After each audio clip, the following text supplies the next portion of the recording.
थी खबर गर्म के गालिब के उड़ेंगे पुर्जे, देखने हम भी गए पर तमाशा ना हुआ। और इसे कहते हैं फेक न्यूज, झूठी खबर।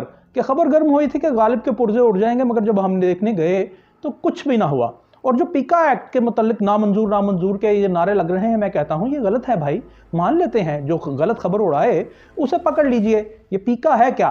Prevention of electronic crime act होना चाहिए, मगर इससे पहले आपको खबर की, न्यूज की जो इंटरनेशनल डेफिनेशन है वो आपको पेश नजर रखनी पड़ेगी। और न्यूज की डेफिनेशन क्या है? News is an information about current events. It may be provided through many different media like word of mouth and like postal systems, printing or communication, broadcasting and electronic communication, and it through testimony of the observers and witnesses to events।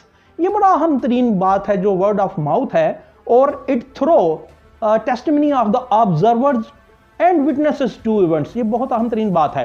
अपने देखने वाले नाजरीन के लिए उर्दू में भी इसका तर्जमा कर देता हूं कि मुंह से लिखा हुआ लफ्ज भी न्यूज है, खबर है, और जो आप विटनेस करते हैं, जो आप शहादत देते हैं, जो आपने देखा है, जो ऑब्जर्व किया है, वो भी एक खबर है। और पिछले दिनों माजी करीब में बड़ी हाइप क्रिएट थी कि वो जो इमरान खान साहब ये कह रहे थे कि भाई ये जो हमें ये अपनी रसीदें दिखाओ नवाज शरीफ साहब को वो पानामा लीक्स के मामले में। और नवाज शरीफ साहब ने on floor of the house खड़े होकर के कहा था, पूरी दुनिया ये सुन रही थी कि जनाब मेरे पास वो तमाम रसीदें मौजूद हैं। और जब सुप्रीम कोर्ट ऑफ पाकिस्तान में उनसे वो रसीदें मांगी गई तो उन्होंने कहा कि वो तो मेरा एक सियासी बयान था और इसको शेल्टर हासिल है कि जो भी लोअर और अपर हाउस की कार्रवाई है उसमें सियासतदान जो भी पॉलिटिशियन जो भी कहें उसको तो जनाब एक शेल्टर हासिल है। मगर क्या ये खबर नहीं थी?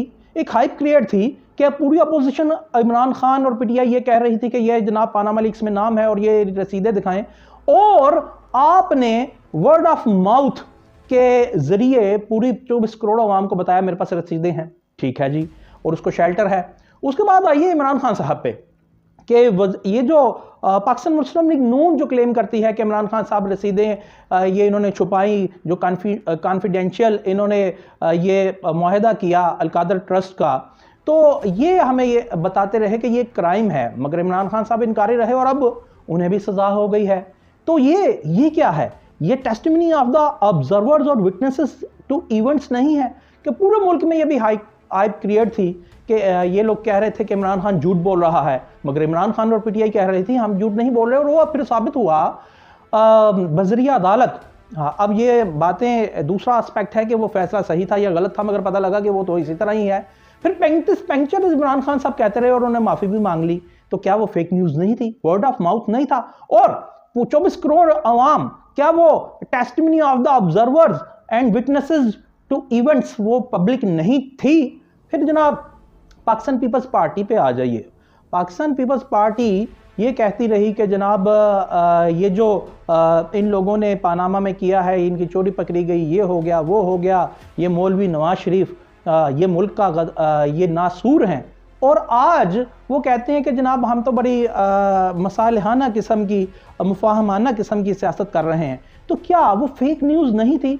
वो खबर गलत नहीं थी कि जो इन्होंने दी कि जो नवाज शरीफ साहब हैं वो नासूर हैं, पाकिस्तान का सबसे बड़ा आसिफ अली जरदारी साहब ने?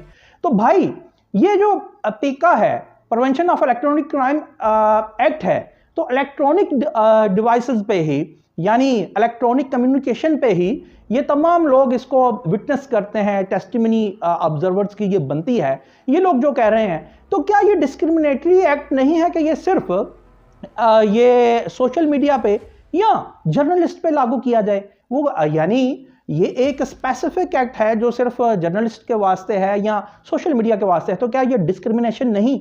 और क्या ये भी डिस्क्रिमिनेटरी बिहेवियर नहीं हमारी स्टेट का, इस जमहूरियत का, कि जनाब फ्लोर ऑफ हाउस कहे हुए अल्फाज पे कोई जनाब आपकी पकड़ नहीं है, जिस तरह नवाज शरीफ साहब ने कहे, जिस तरह इमरान खान साहब ने भी कहे, जरदारी साहब ने भी कहे, और अगर कॉन्स्टिट्यूशन ऑफ पाकिस्तान की बात की जाए, जो असास है, जो बुनियाद होती है किसी भी मुल्क की, तो कॉन्स्टिट्यूशन तो डिस्क्रिमिनेशन की बात, उसके एलिमिनेशन की, उसकी प्रिवेंशन की बात करता है कि यानी कोई इम्तियाजी सलूक रवा नहीं रखा जाएगा। तो सवाल यह है कि अगर थी खबर गरम के गालिब के उड़ेंगे पुर्जे, देखने हम भी गए पर तमाशा ना हुआ, अगर कोई जर्नलिस्ट या सोशल मीडिया एक्टिविस्ट अपने जराए से कोई खबर ब्रेक करता है, वो ऐसा नहीं होता, गालिब के पुर्जे नहीं उड़ते, तो उसकी गर्दन तो दबोची जाएगी।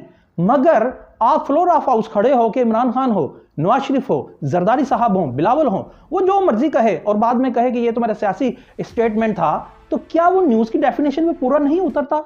तो अगर पीका का आपने इंप्लीमेंटेशन करनी है तो न्यूज की डेफिनेशन का पूरा हाथाकार करना पड़ेगा भाई।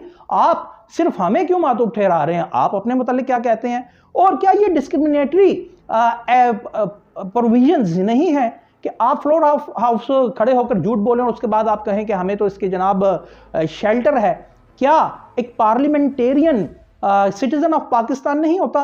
कॉन्स्टिट्यूशन ऑफ पाकिस्तान तो इक्वालिटी ऑफ सिटीजन की बात करती है और डिस्क्रिमिनेशन को एलिमिनेट करने की बात करती है। इससे बड़ा इम्तियाजी सलूक डिस्क्रिमिनेशन क्या होगी कि अगर आप पार्लियामेंटेरियन हैं, अपर या लोअर हाउस पे के मेंबर हैं, आप या प्रोविंशियल असेंबली के मेंबर हैं, तो आप काबिल गिरफ्त नहीं है वहां जो भी आप झूठी खबर दे दें, फैला दें। क्या ये खबर नहीं, वर्ड ऑफ माउथ नहीं? क्या ये विटनेस नहीं टू इवेंट्स? क्या ये इवेंट है असेंबलीज में जो होता है और 24 करोड़ अवाम इसको विटनेस करते हैं, इसकी टेस्टिमनी बनते हैं? तो क्या ये खबर जाली नहीं? उनको नहीं पकड़ा जाएगा मगर दूसरे लोगों को पकड़ा जाएगा। तो इससे बड़ी डिस्क्रिमिनेशन क्या है? और मैं बताता चलूं कि असासे वतन ये है कि कॉन्स्टिट्यूशन ऑफ पाकिस्तान ये contrary to constitution of Pakistan है, इसको जरूर खत्म किया जाना चाहिए या फिर इसमें भी अमेंडमेंट कर दीजिए कॉन्स्टिट्यूशन ऑफ पाकिस्तान में, और इसमें भी आप अमेंडमेंट कर दीजिए जो इंटरनेशनल डेफिनेशन ऑफ न्यूज है।